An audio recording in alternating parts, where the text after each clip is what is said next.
Hey y'all, and welcome to Politbrawl. My name is Brian, and Tom Homan absolutely destroys this sassy little Kaitlan Collins when she tries getting smart with him on live TV. This is not going to end well. Let's dive in. You just talked about who you are going to be targeting initially when you take office. You talked about people who are a public safety threat or a national security threat. And you said that everyone, though, is on the table if they are here in the country illegally. As you know, there's a lot of mixed status households in the United States. Do you plan to take both parents into custody if there are minor children in the house? If you're in the country illegally and you got order of deportation, we're going to arrest you, we're going to detain you, we're going to remove you. If they have a U.S. citizen child, if they chose after they come to the country illegally and chose after been ordered removed to have a U.S. citizen child, and think, okay, the court order doesn't mean anything anymore, the removal order doesn't mean anything anymore, then what kind of message we send into the whole world? Go ahead and cross the border illegally, which is a crime, ignore a judge's order of deportation, but have a baby, and you're fine. If we do that, then shut down the immigration court because the orders don't mean anything anymore, and take the border patrol off the border. We can't send a message to the whole world that you can violate laws of this country and not leave as required by a judge and have a U.S. citizen child, you're okay. That child can stay, they can stay with a relative, they can stay with the other parent, or they can take them with them. We don't deport U.S. citizens, but they put themselves in the position. We didn't. Would the kids go, if both parents, though, are deported, would you put the children in foster care if there's not a relative, Child Protective Services? What does that look like? Well, that's up to the parent. I call that parenting 101. It's up to the parent what they want to do. That's their child. But the bottom line is having a child in this country does not make you immune from our laws. If that's the message we send to the rest of the world, you're never going to solve the best welfare courses. What would you be asking ICE agents to do in that scenario? To arrest and deport people who are ordered to remove by a federal judge. That's what they're going to do. The parents can make the decision on their child. That's their decision. So when you argued recently when you were asked about family separation, you said families can be deported together. That's how you would avoid that. I mean, you're saying that U.S. citizen, that U.S.-born child would have the choice to either go with their parents or to stay here in the United States without their parents. That's the decision of the parents. And again, we can't send a message to the whole world that you can circumvent our laws by simply having a U.S. citizen child when you know you're here illegally. They made that decision. They put their families in that position, not us. We're going to enforce the laws enacted by Congress and signed by a president. If people don't like the laws, they can certainly have the laws changed by Congress. But we're going to do what the American people want us to do, enforce the laws enacted by Congress and what Congress funds us to do. And there you have it. This is how government is supposed to work. It's supposed to work A, for the people, and B, work underneath the laws in which they're given.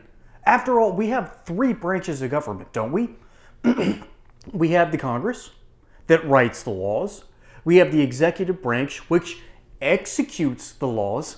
Root word is kind of the same here. And then you have a judicial branch that makes sure that Congress and the executive branch aren't going over the bounds of their outlined jobs, okay?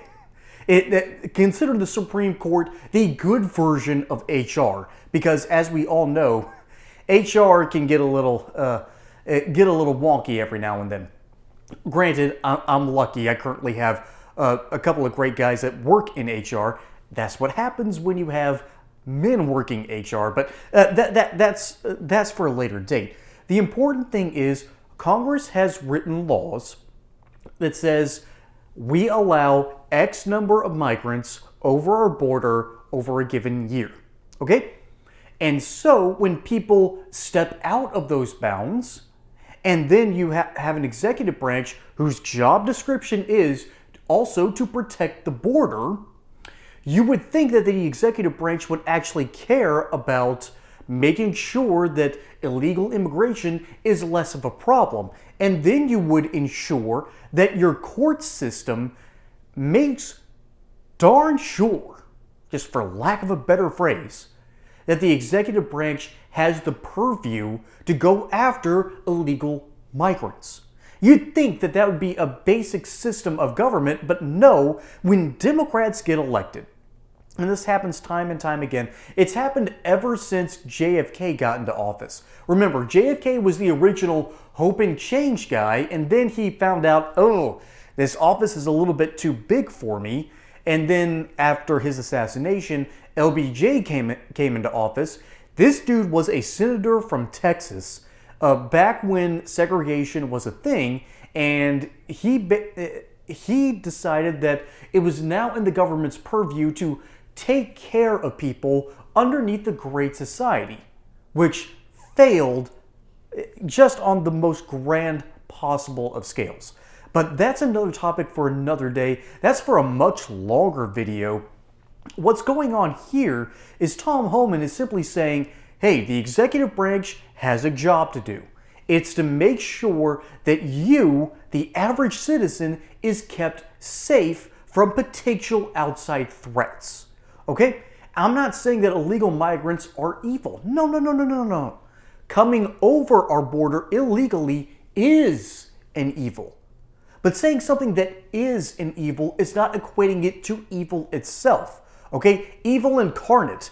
Houston Astros, New York Yankees, and pretty much any sports team that plays in MetLife Stadium. Okay? That's evil incarnate. That's evil incarnate right there. Okay? Or is controlled by evil. MetLife Stadium is cursed, by the way. The reason I'm bringing that up is that is what evil looks like. That's what evil continues to masquerade as. Evil masquerades as a good thing while whispering in your ear that we're doing the right thing.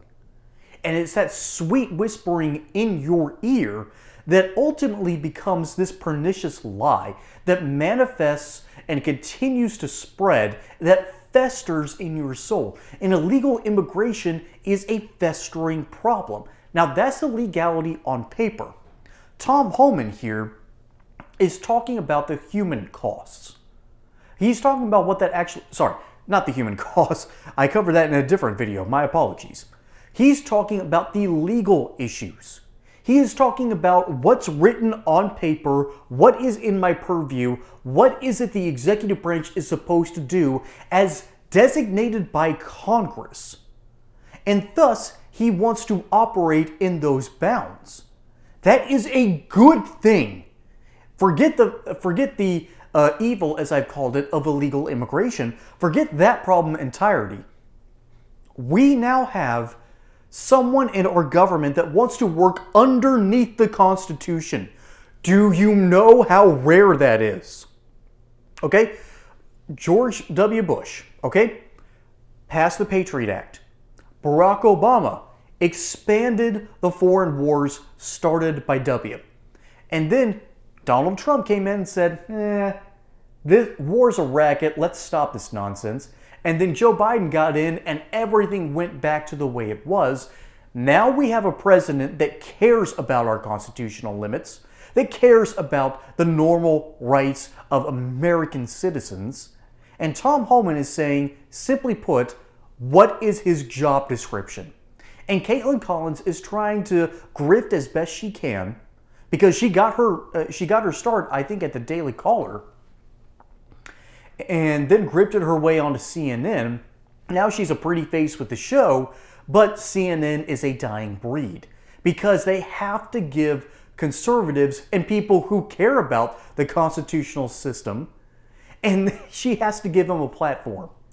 It's a beautiful thing to watch, and then you realize just how far they've taken it with our God-given inalienable rights as set forth in our Constitution. We're getting a return to normalcy, some real normalcy, something that we haven't seen arguably in 100 years. But that's a longer issue that I'd love to discuss later. Ultimately, Tom Homan is simply doing his job. Kaitlan Collins, on the other hand, is doing her best to carry water for CNN and the scum that continues to grift off of the poor, pitiful, low information, rich white liberals that for some reason give her a platform.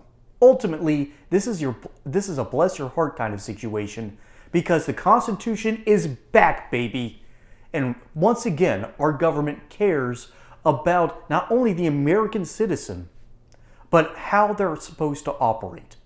That's what Tom Homan is going to do. And I can't wait till January 20th and we start righting this ship and start returning America to the moral high ground and to the constitutional boundaries that have been set ever since 1787.